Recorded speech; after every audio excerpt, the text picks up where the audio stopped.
കുറച്ച് വർഷങ്ങൾക്ക് മുമ്പ് ഒരു ട്രെയിൻ യാത്രയിലാണ് ഏറ്റവും പ്രിയപ്പെട്ട എന്നോട് എന്ന പുസ്തകം വായിക്കാനിടയായത്. കയ്യിൽ കിട്ടിയിട്ട് മാസങ്ങളായിട്ടും തുറന്നു നോക്കാത്ത ആ പുസ്തകം ആ ഒരു യാത്രയിൽ ഒറ്റയിരിപ്പിൽ ഞാൻ മുഴുവനും വായിച്ചു.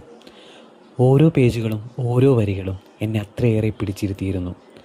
പുസ്തകം അവസാനിക്കുമ്പോൾ നനഞ്ഞ കണ്ണ് തുടക്കുമ്പോൾ അതിഥിയും അതിലെ ഓരോ കഥാപാത്രങ്ങളും എൻ്റെ കൂടെ തന്നെ ഉണ്ടായിരുന്നു. അതിഥിയിൽ എവിടെയൊക്കെയോ ഞാൻ എന്നെ തന്നെ കണ്ടിരുന്നു. ഇന്ന് മറ്റൊരു ട്രെയിൻ യാത്രയിൽ പുസ്തകത്തിൻ്റെ രണ്ടാം ഭാഗമായ ഏറ്റവും പ്രിയപ്പെട്ട നിന്നോട് ഞാൻ വായിച്ചു തീർത്തു. ഒന്നാം ഭാഗത്തിലെ കഥയിൽ അറിയാതെ പോയ പല കാര്യങ്ങളും ചേർത്ത് ഒരു സിനിമാ കഥ പോലെ പുസ്തകം അവസാനിച്ചു. എങ്കിലും എനിക്കേറെ ഇഷ്ടമായത് ഒന്നാം ലക്കത്തിലെ അതിഥിയെയും ബാംഗ്ലൂർ നഗരത്തെയും അതിഥിയുടെ ചുറ്റുമുള്ള ആളുകളെയുമായിരുന്നു. ഇത്രയും മനോഹരമായ പുസ്തകം സമ്മാനിച്ച എഴുതി വെച്ച നിമ്ന വിജയന് ഒത്തിരി നന്ദി.